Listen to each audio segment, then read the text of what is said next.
अगर कोई आश्रय नहीं है और आपकी किसी पर नजर न जाए, केवल इन्हीं के चरणों में रहे कि अब तो जीवन आपके लिए, ऐसे संभाल लेंगे।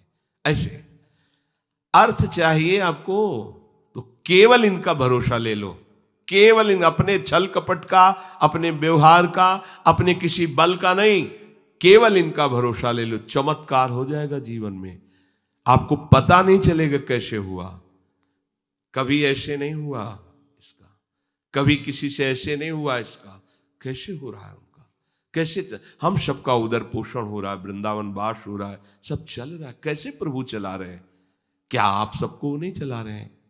पर आप अपने को कर्ता मान रहे हैं, इसलिए आपको अनुभव में नहीं हो रहा, इसीलिए आपको परेशानियां हो रही, क्योंकि आप कर्ता बन रहे हो।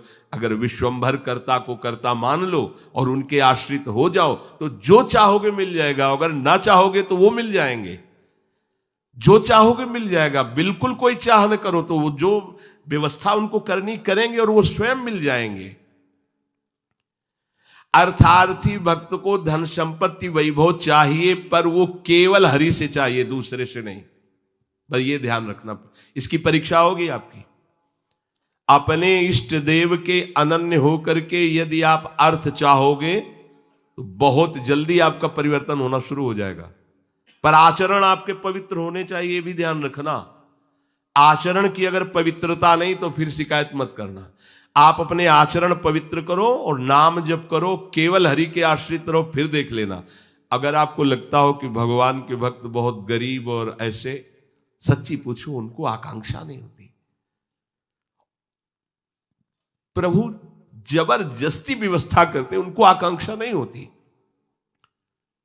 4 रोटी मांग ली, ऐसे ही पड़े, पूरा जीवन प्रभु के लिए।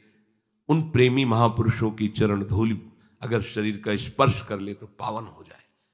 देवता तरसते हैं उनकी सेवा के लिए, सिद्धियां हाथ जोड़े खड़ी रहती हैं, पर वो अकिंचन महात्मा किसी से कुछ नहीं चाहते।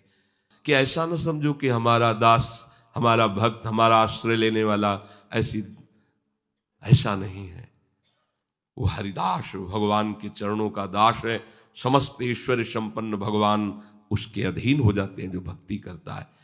अगर आपको अर्थ चाहिए तो केवल भगवान का आश्रय ले, दूसरे का नहीं। अब ये कोई छोटी मोटी बात नहीं, देख लीजिए अंदर से। अपने बल का आश्रय नहीं, किसी दूसरे व्यक्ति का आश्रय नहीं, किसी दूसरी देवी शक्ति का आश्रय नहीं, केवल श्री हरि का आश्रय। और जब आप पक्के उतर जाओगे, जैसे सुदामा जी, तो जैसी द्वारिकापुरी थी वैसे सुदामापुरी हुई। जैसा वैभव द्वारिकाधीश का वैसे सुदामा जी का वैभव था। पक्का मान लीजिए। लोग समझते नहीं, ऐसा ना समझो कि ये केवल कथाएं हैं। आपका जीवन स्वयं एक कथा बन जाएगा। यदि आप हरि के आश्रित हो गए तो आपका जीवन चरित्र दूसरों के लिए उदाहरण बन जाएगा। पर निष्ठा चाहिए। कई कई दिन भूखे रहे सुदामा जी। उनका मित्र किसी जमींदार के यहां पुरोहित ही करता था। वो जब पालकी से निकलता तो कहता, कहाँ गली गली डोल रहे हो कृष्ण कृष्ण बोलते हुए, आओ हमारे यहां, हमारा जजमान धनी है, आके थोड़ा वेद पाठ कर दिया करो, पूरे परिवार का पोषण कपला रहता है। हम वादा करते हैं उनका, नहीं नहीं, हमारे जजमान तो श्री कृष्ण है, हम दूसरे। घर आते पत्नी पूछती, कुछ मिला? 5 घर हो आए, कुछ मिला नहीं। चलो तुलसी दस और चरणामृत से दिन काटते। भगवान व्याकुल हुए, भगवान ने ऐश्वर्य दिया। अगर धन ही चाहिए, सुदामा जी की इच्छा नहीं थी, उनकी पत्नी की इच्छा के कारण वो भी इच्छा भगवान ने पैदा की। ये भक्तजनों को ऐसा ना समझो फटे पुराने कपड़े पहने या ऐसे घूम रहे हैं, बड़े अभागी हैं। हम तो बड़े भाग्यवान हैं क्योंकि हमारे पास सारा ऐश्वर्य है। ऐसा ना समझो, उनके भाग्य में ऐश्वर्य बनाने वाली मशीन मिल गई है, श्री हरि। वो इस ऐश्वर्य को क्या करे, श्री हरि मिल गए, जिनके रोम कूपों में अनंत ब्रह्मांड वास करते हैं। वो भगवान उनके यार हैं, उनके प्यार हैं। वो दूसरे की तरफ क्यों ताकेंगे? और जिज्ञासु, जो जानना चाहता है, भगवान को केवल भगवान ही जानते हैं, दूसरा नहीं जानता। पक्की बात समझ लो, भगवान को केवल भगवान जानते हैं, दूसरा नहीं जानता। बोले संत महात्मा, इनको भगवान ने जना दिया तो ये भगवान के स्वरूप हो गए। सोई जाने जेह देहु जनाई, और जानत तुम्हें तुम्हें हो जाई, जानत तुम्हें तुम्हें हो जाई। अब वो ढांचा केवल बाहर से दिखाई देता है मनुष्याकृति, पर अंदर वो ब्रह्मविद ब्रह्मवि भवति, भगवान को जान करके वो भगवत स्वरूप हो जाते हैं। जानत तुम्हें तुम्हें हो जाई। जानने के लिए एकमात्र भगवान का आश्रय लो। अगर तुम्हें जानना है संसार क्या है, भगवान क्या है, मेरा स्वरूप क्या है, तो एकमात्र अंदर से श्री हरि का आश्रय लो, वो तुम्हें गुरु रूप से मिल जाएंगे। बस उनकी आज्ञा का पालन करो तो जो गुरु है वही शिष्य हो जाता है। शिष्य की पूर्णता गुरु स्वरूप में स्थित हो जाना, भेद खत्म हो जाना, अभेद हो जाना। जो गुरु है वही शिष्य का हृदय हो जाता है। ढांचा दो दिखाई देंगे, अब गुरु शिष्य में किंचन मात्र भेद नहीं रहा, अभेद स्थिति को प्राप्त हो गया। यही गुरु के वचन पालन करने का फल है। जानत तुम्हें तुम्हें हो जाई, वो इष्ट स्वरूप हो जाता है, वो गुरु स्वरूप हो जाता है। ज्ञानी जब भगवत स्वरूप का साक्षात्कार हो जाता है तो जिसके अंदर अभेद भावना होती है वो मोक्ष को प्राप्त हो जाता है, और जिसके अंदर प्रियता होती, थोड़ा हृदय द्रवित होता है, वो आगे बढ़ जाता है। उसके अंदर फिर दास्य शक्य वात्सल्य आदि भावों का प्रेम जागृत होता है। ये मोक्ष से भी स्वादिष्ट है। जो मोक्ष सुखानुभव करने वाले बड़े बड़े महापुरुष हुए, उनके अनुभव निकले जब इस प्रेम का रसास्वादन किया। जैसे भगवान के ही स्वरूप से सुखदेव जी, जब लालजू की रूप माधुरी श्रवणेन्द्री से गई, और वो तो सिद्ध महापुरुष हैं, जैसा शब्द सुन रहे वैसे ही भाव में रूप जागृत हो रहा है। उनको कोई ध्यान थोड़ी लगाना है। बरहा पीडम नटवर बपू, तो वैसे ही सामने नटवर बपू बिक गए एकदम उस रूप को सुन के। इतना सुंदर श्याम, इतना सलोना श्याम, ये तो ब्रह्मानंद को भी फीका कर देने वाला रूप है। उठ खड़े हुए, 18,000 श्लोक कंठस्थ किए, श्रीमद् भागवत के 18,000 श्लोक कंठस्थ। और ये ऐसे महापुरुष हैं जो जन्म सिद्ध हैं। अपने पिता व्यास जी को स्वयं उत्तर नहीं दे रहे, वृक्ष उत्तर दे रहे हैं। सुकोहम सुकोहम, वृक्षों से निकल रहा है। ऐसे तदात्म भाव को प्राप्त महापुरुष, अर्थात ब्रह्मानंद से भी श्रेष्ठ श्री कृष्ण का रूप रसास्वादन। मधुसूदन सरस्वती जी बंशी विभूषित करा नवनी हृदाभात, उसमें कह रहे हैं कृष्णात् परम किमपि तत्व हम, कृष्ण से कोई बड़ा तत्व है मैं नहीं जानता। तो जो भगवान कह रहे हैं कि ज्ञानी जो भक्त है, यहां दो भाव ज्ञानी की, जिन्होंने सत्य को जान करके भगवत स्वरूप में लीन हो गए, या जो सत्य स्वरूप भगवत स्वरूप को जानकर प्रेम में लीन हो गए। प्रेम में लीन होना, अभेद होते हुए भी भेदभाव को स्वीकार करना। ये भेद मायाकृत नहीं है, ये चिदानंद भाव भेद है, भाव भेद। ये जो ज्ञान में लीन हो चुके हैं उसके आगे की बात है। इसीलिए इस भेद को वो ना जानने के कारण कहते कुछ न कुछ अविद्या बचती है, तभी भेद दिखाई देता है। ऐसा नहीं है। जिस समय स्वरूप का साक्षात्कार होता है और उसके हृदय में भक्ति का अंश होता है, भक्त को भी स्वरूप साक्षात्कार होता है। मम दर्शन फल परम अनुपा, जीव पाओ निज सहज स्वरूपा। जो ब्रह्म साक्षात्कार में स्वरूपानुभूति होती है वही भक्त को भी होती है। उसी समय उसका, वो टिक नहीं पाता वहां, उसी समय उसका आकर्षण होता है उसके आराध्य देव का, और उसकी वृत्ति उसमें लीन ना होकर उस आत्मस्वरूप को अपने आराध्य देव के रूप में देखता है, और इतनी तन्मयता हो जाती है कि अपना विस्मरण हो जाता है, बस केवल आराध्य देव रह गए। अब यहां से प्रेम की दशा प्रारंभ हो जाती है। ज्ञानी सब कुछ विस्मरण करके आत्मस्वरूप में लीन हो जाता है, उसका आत्मस्वरूप भी विस्मरण होकर आराध्य देव के स्मरण में लीन हो जाता है। ये प्रेम की गाथा। भगवान कहते हैं 4 प्रकार से जन मेरा भजन करते हैं, वो ये सब महान है। अब इसमें सूक्ष्म बात यह है कि अगर हम केवल भगवान से धन चाहेंगे तो धन मिलने पर भी हम माया में नहीं फंसेंगे।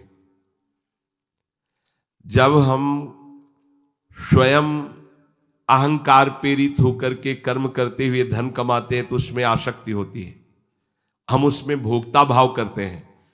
और जब भगवान की तरफ से मिलता है तो प्रसाद भाव रहता है। ये सब प्रभु का प्रसाद है, और प्रसाद होने के कारण वो प्रसन्नता रहती है, धनाभिमान नहीं रहता। प्रसादे सर्व दुखा नाम हानिरस्योपजायते, अंदर प्रसन्नता रहती है और भगवत कृपा का उसको प्रतिपल अनुभव होता रहता है। इसलिए वो धन के राग में ना फंसकर प्रभु की तरफ ही खिंचता चला जाता है। कितने कृपालु प्रभु, कितने कृपालु प्रभु।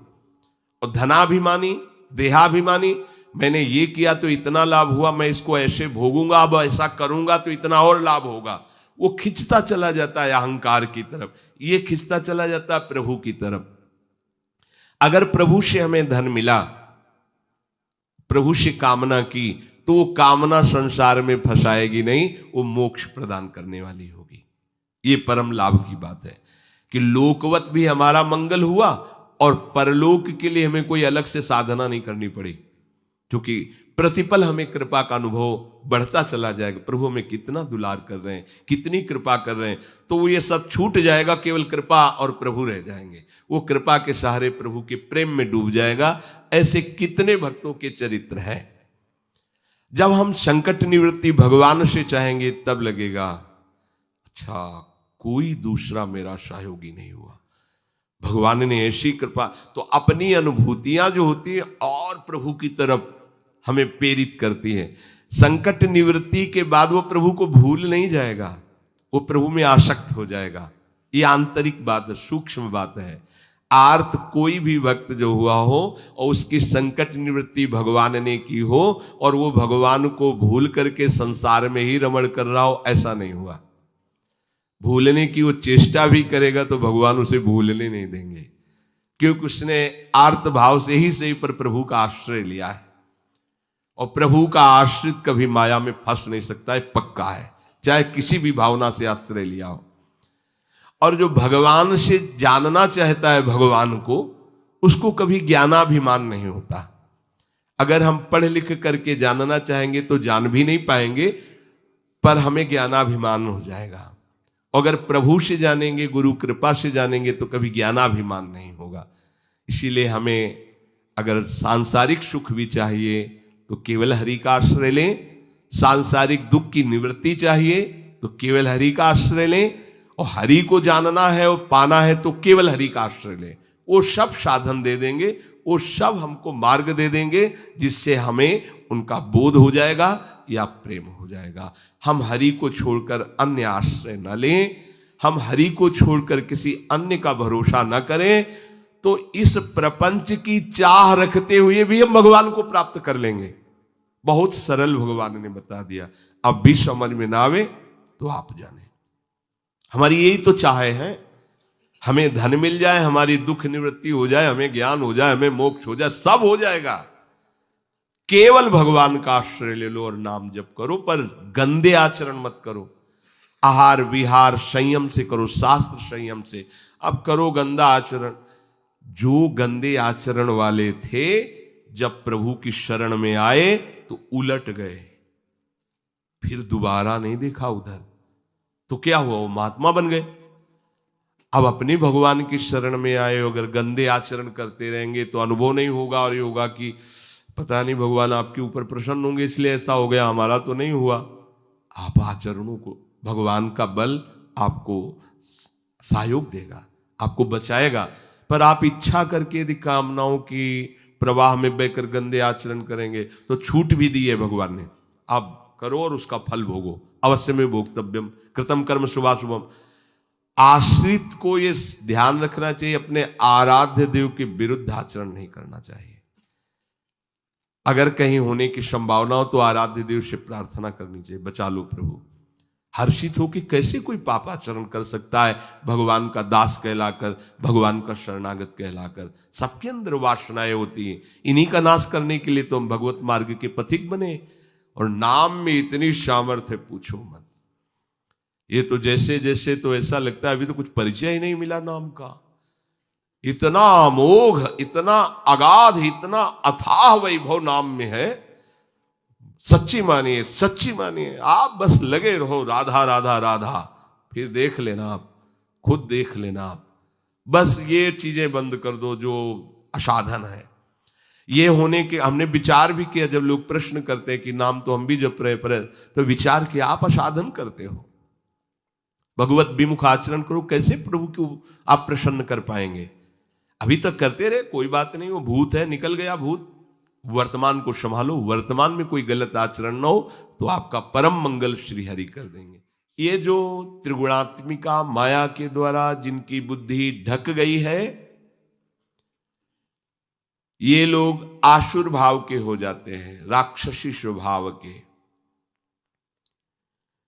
ये मेरा श्रेय नहीं लेते, ये महान नीच कर्मों में ही सुख की खोज करते रहते हैं।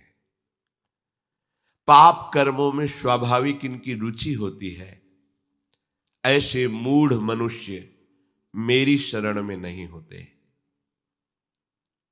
भगवान कह रहे हैं, मेरी शरणगत, मेरे चरणारविंद का आश्रयगत जो भाव तुम्हारे अंदर आएगा तो तुम समस्त माया के प्रभाव से तर जाओगे। पर क्यों नहीं आते सब लोग? जब इतना आनंद का मार्ग है, इसीलिए नहीं आते कि उनकी बुद्धि अपहृत हो गई है, माया ने आसक्त कर लिया है।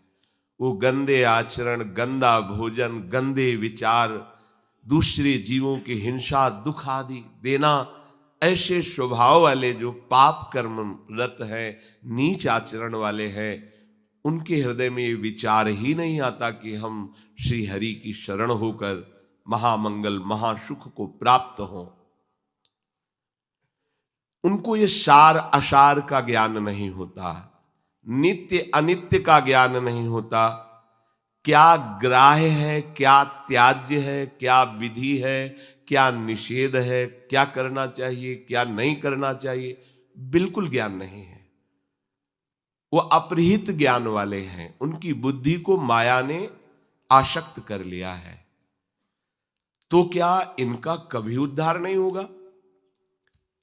जो भगवान से विमुख हैं, पाप कर्म में रत हैं, क्या इनके उद्धार के लिए कोई चांस नहीं है? यहां भगवान का ये कहने का मतलब नहीं है।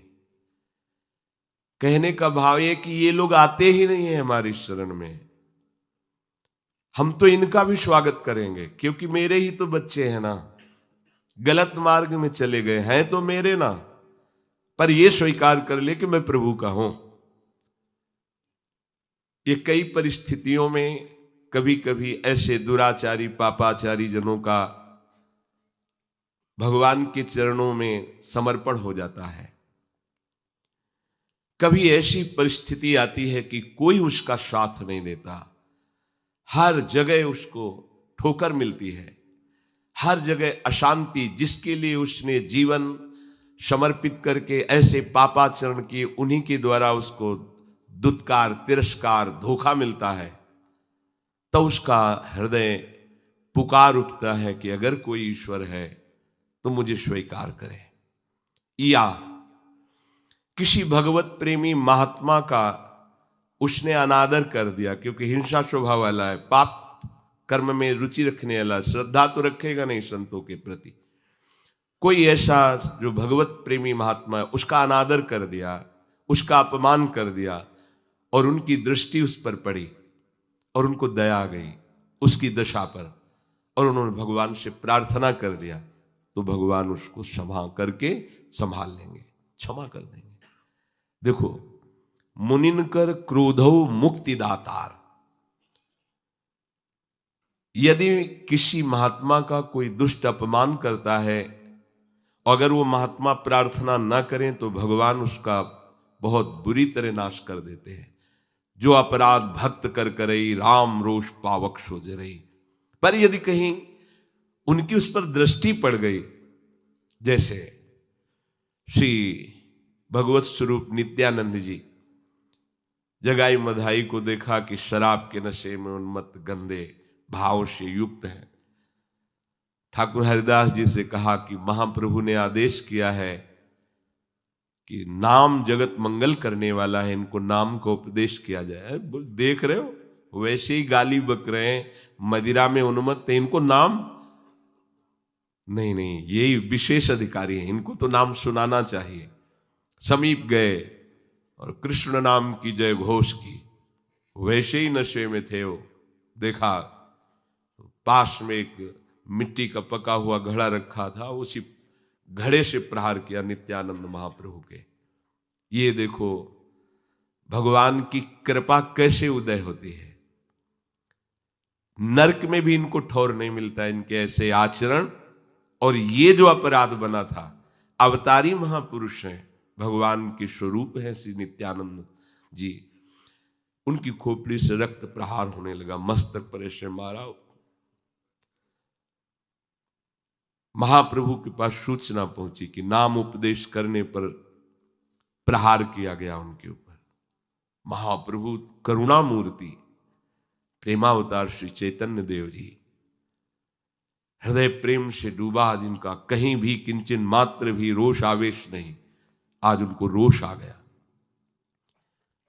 अच्छा, मानो सुदर्शन का आवाहन कर रहे हो, आज इनका नाश करके छोड़ेंगे। ये हमारे प्राण प्रिय नित्यानंद जी को दुख दिया। नित्यानंद जी महाप्रभु के चरण पकड़, प्रभु आपका अवतार इनको महान भगवत प्रेम में डूबोने के लिए हुआ है, नाश करने के लिए नहीं। प्रभु आप ऐसा ना करें, आप कृपा सिंधु, आप कृपा करें।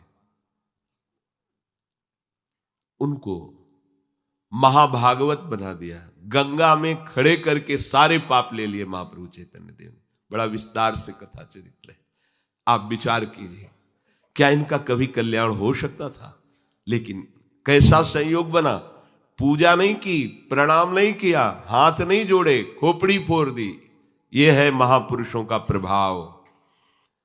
कैसे भी ये महानता है संतों की, जिन्होंने उनका अमंगल किया, जिन्होंने निंदा की, जिन्होंने मारा, उनको परम पद प्रदान किया संतों ने।